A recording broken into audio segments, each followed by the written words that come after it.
ବୋଇତ ବନ୍ଦାଣରେ ଉତ୍ସବ ମୁଖରିତ ହୋଇଉଠିଲା ବୈତରଣୀ ସବ୍ୟା କାବେରୀ ପୀଠ।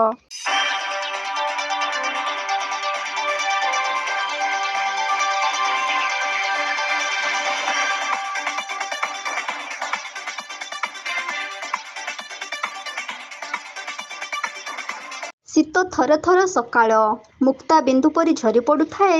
ଶୀତ ସକାଳର ଶିଶିର ବିନ୍ଦୁ ହାଲୁକା ଶୀତଳ ପବନରେ ଦେହ ଟାଙ୍କୁରି ଉଠୁଥିବା ବେଳେ ଧୂଆଁଳିଆ ସକାଳରେ ସୃଷ୍ଟି ହୋଇଯାଇଛି ଜନସମୁଦ୍ରର ପୂର୍ଣ୍ଣିମାର ଢେଉ। ଦେହରେ ଶୀତବସ୍ତ୍ରଟିଏ ଘୋଡ଼େଇ ଦେଇ ତରତର ହୋଇ ଏକ ଲମ୍ବା ଜନପଟୁଆରରେ ଆଗେଇ ଚାଲିଛନ୍ତି ରାଜନଗରର ପୁଣ୍ୟତୟା ବୈତରଣୀର ସବ୍ୟା କାବେରୀ ପୀଠ ଅଭିମୁଖେ। ପୂର୍ବେ ଉତ୍କଳର ସାଧବ ପୁଅମାନେ ଦରିଆ ପାରି ରାଇଜରେ ବାଣିଜ୍ୟ କରିବା ପାଇଁ ଯାଉଥିଲେ।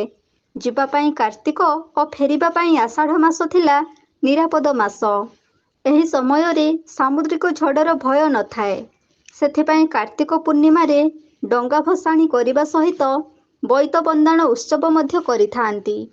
ଏହା ପାରମ୍ପରିକ ଭାବରେ ପାଳନ କରାଯାଉଥିବା ବେଳେ ଆକାମା ବଇ ପାନଗୁଆ ଥଇ ପାନଗୁଆ ତୋର ମାସିକ ଧର୍ମ ମୋର ବୋଲି କହିଥାନ୍ତି। ଆ ଅର୍ଥ ଆଷାଢ଼, କା ଅର୍ଥ କାର୍ତ୍ତିକ, ମା ଅର୍ଥ ମାଘ ଏବଂ ବଇ ଅର୍ଥ ବୈଶାଖ। ଏହି 4 ମାସ ହିନ୍ଦୁଙ୍କ ପାଇଁ ମହାପୁଣ୍ୟ ମାସ ହୋଇଥାଏ। ମୁଁ ଶତ୍ରୁଘ୍ନ ସିଂ, ଏ ରାଜନଗର ବୋଇତ ବନ୍ଦାଣ କମିଟିର ଜଣେ ସଦସ୍ୟ। କେତେ ବର୍ଷ ହେଲା ଆପଣଙ୍କର ଏ ଉତ୍ସବ ପାଳନ କରି ଆସୁଛନ୍ତି? ଏହି ଉତ୍ସବଟି ବହୁତ ଐତିହାସିକ ଓ ରାଜନଗର ଏହି ବୋଇତ ବନ୍ଦାଣ କମିଟି ଦୀର୍ଘ 30 ବର୍ଷ ହେଲା ଏହି ଆମର ବୋଇତ ବନ୍ଦାଣ ଉତ୍ସବଟି ପାଳନ କରି ଆସୁଛନ୍ତି ଏବଂ ପ୍ରତ୍ୟେକ ବର୍ଷ କାର୍ତ୍ତିକ ପୂର୍ଣ୍ଣିମାରେ ଆଜିକା ଦିନରେ ଏହି ଉତ୍ସବଟି ପାଳିତ ହୋଇ ଆସୁଅଛି। ଗତ ବର୍ଷ ଅପେକ୍ଷା ଏ ବର୍ଷର ବୋଇତ ବନ୍ଦାଣ ଉତ୍ସବ କେମିତି ଥିଲା? ଗତ ବର୍ଷ ଏଟା ପ୍ରତ୍ୟେକ ବର୍ଷ ଲୋକ ସଂଖ୍ୟା ଓ ଦର୍ଶକମାନଙ୍କ ସଂଖ୍ୟା ଓ ଭକ୍ତାଳୁମାନଙ୍କ ସଂଖ୍ୟା ବଢ଼ିବାରେ ଲାଗିଛି।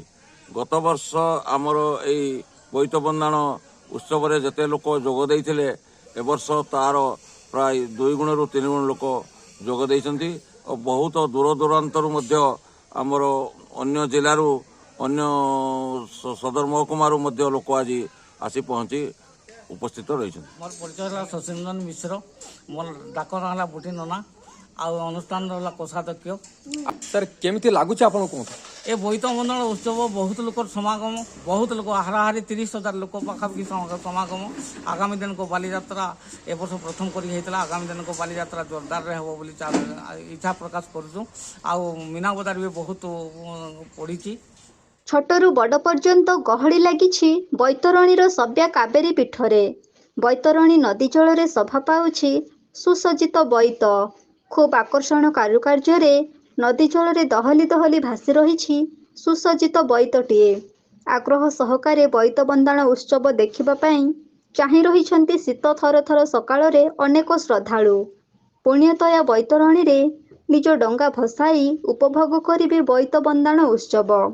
ସକାଳର ସୂର୍ଯ୍ୟ କିରଣ ପାଇବା ପୂର୍ବରୁ ବୈତରଣୀ କୂଳରେ ଲୋକମାନଙ୍କ ଗହଳିରେ ଚଳଚଞ୍ଚଳ ହୋଇ ଉଠୁଛି। ସୁନ୍ଦର ପରିବେଶଟିଏ ତିଆରି ହୋଇ ଗୁପ୍ତ ଗଙ୍ଗା ନାମରେ ପରିଚିତ ହୋଇଥିବା ବୈତରଣୀ କୂଳରେ ଲହଡ଼ି ଭାଙ୍ଗୁଛି ଜନସମୁଦ୍ରର ପରିବେଶ। ସବୁଜ ବନାନୀର ମନୋରମ ପରିବେଶ ମଧ୍ୟରେ ବହିଯାଇଥିବା ବୈତରଣୀ ଆଜି ଉତ୍ସବ ମୁଖରିତ ହୋଇ ଉଠିଛି। ମୋ ନାଁ ଶ୍ରୀ ପ୍ରଭାତ କୁମାର ରଣା। ମୁଁ ଏ ରାଜନ ଗ୍ରାମର ବାସିନ୍ଦା ଏବଂ ମୁଁ ଜଣେ এই ବୋଇତ ବନ୍ଦାଣ କମିଟିର ସଦସ୍ୟ। ଏଥିରେ ସାର୍ ଆପଣଙ୍କର ସାଂସ୍କୃତିକ କାର୍ଯ୍ୟକ୍ରମ ସବୁ କ'ଣ ରଖିଥିଲେ? ସାର୍ ଆମର ଏଇ ବୋଇତ ବନ୍ଦାଣ ମହୋତ୍ସବରେ ରାତ୍ରି ଭଜନ ସମାରୋହ ହେଲା ଏବଂ ନୂତନ କରି ବାଲିଯାତ୍ରା ମଧ୍ୟ ଏବେ ଏ ବର୍ଷ ଆରମ୍ଭ ହେଉଛି। ଏ ନୂତନ ବାଲିଯାତ୍ରାରେ 4 ଦିନ ଧରି ହେବ। 4 ଦିନ ଭିତରେ 4 ଦିନର ସାଂସ୍କୃତିକ କାର୍ଯ୍ୟକ୍ରମ ମଧ୍ୟ ତା ବ୍ୟବସ୍ଥା କରାଯାଇଛି। ଆଉ ପ୍ରତ୍ୟେକ ଦର୍ଶକମାନଙ୍କୁ ଏବଂ ଦର୍ଶିକାମାନଙ୍କୁ ମଧ୍ୟ ଆମ ତରଫରୁ ଅନୁରୋଧ ସେମାନେ ପ୍ରଥମ ଥର ଏଇ ବାଲିଯାତ୍ରାରେ ଦେଖି ଲାଭ ଉଠାନ୍ତି। ମୁଁ ଜାନକୀ ନାୟକ ତୁରୁମୁଙ୍ଗା ସ୍ଥିତ ଗ୍ରାମରୁ ଆସିଅଛି। ଆପଣଙ୍କୁ ମ୍ୟାଡ଼ାମ୍ କେମିତି ଲାଗୁଛି କୁହନ୍ତୁ? ବହୁତ ଭଲ, ଏଠିକାର ପରିବେଶ ବହୁତ ସୁନ୍ଦର ହେଇଛି।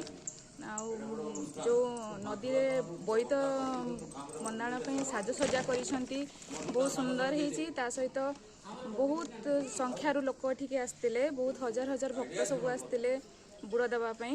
ରାତି 2ଟା 3ଟାରୁ ହେଉଛି ଭଜନ ସମାରୋହ ସହିତ ବୋଇତ ବନ୍ଦାଣ ଉତ୍ସବ ବହୁତ ସୁନ୍ଦର ଭାବରେ ଅନୁଷ୍ଠିତ ହେଇଛି। ଆଉ ଏଠି ଆସିଲା ପରେ ପରିବେଶକୁ ମାନେ ଦେଖିଲା ପରେ ବହୁତ ଭଲ ଲାଗୁଛି ଆମକୁ ଆଉ ବହୁତ ଖୁସି ମଧ୍ୟ ଲାଗିଲା ଆଉ ଏଠିକାର ମନ୍ଦିରର କମିଟି ସଦସ୍ୟମାନେ ବହୁତ ସୁନ୍ଦର ଭାବରେ ୟାକୁ ଆୟୋଜନ କରିଛନ୍ତି ସେଥିପାଇଁ ବହୁତ ଖୁସି ଲାଗିଲା। ବୈତରଣୀର ଜଳରାଶି ଅତି ପବିତ୍ର। ସେହି ପବିତ୍ର ନଦୀର ଜଳରାଶି ମଧ୍ୟରେ ଭାସି ଚାଲିଛି ଛୋଟ ବଡ଼ ଡଙ୍ଗା। ଛୋଟ ପିଲାଠାରୁ ଆରମ୍ଭ କରି ବଡ଼ ପର୍ଯ୍ୟନ୍ତ ସମସ୍ତେ ଡଙ୍ଗା ଭସାଇବାରେ ବ୍ୟସ୍ତ। ଚାହୁଁ ଚାହୁଁ ନଦୀ ଗର୍ଭରେ ଭାସିଯାଏ ଭିନ୍ନ ଭିନ୍ନ ଡଙ୍ଗା। ନଦୀ ଗର୍ଭରେ ଭାସୁଥିବା ଡଙ୍ଗାମାନ ଖୁବ୍ ଆକର୍ଷିତ କରୁଥାଏ ସମସ୍ତଙ୍କୁ। କେନ୍ଦୁଝର ଜିଲ୍ଲା ପାଟଣା ବ୍ଲକ ଅନ୍ତର୍ଗତ ରାଜନଗରର ଏହି ବୋଇତ ବନ୍ଦାଣ ଉତ୍ସବ ବହୁ ପୁରାତନ। ଖୁବ୍ ଧୁମଧାମରେ ରାଜନଗରବାସୀ ଏହି ଉତ୍ସବକୁ ପାଳନ କରୁଥିବା ବେଳେ ଏଠାରେ ପ୍ରବଳ ଜନଗହଳି ସୃଷ୍ଟି ହୋଇଥାଏ। ବହୁ ଦୂରଦୂରାନ୍ତରରୁ ଦର୍ଶକ ଆସି ଏହି ବୋଇତ ବନ୍ଦାଣ ଉତ୍ସବକୁ ଉପଭୋଗ କରିଥାନ୍ତି। ଏବର୍ଷ ମଧ୍ୟ ଖୁବ୍ ଶୃଙ୍ଖଳାର ସହିତ ବୋଇତ ବନ୍ଦାଣ ଉତ୍ସବ ପାଳନ ହୋଇଯାଇଛି।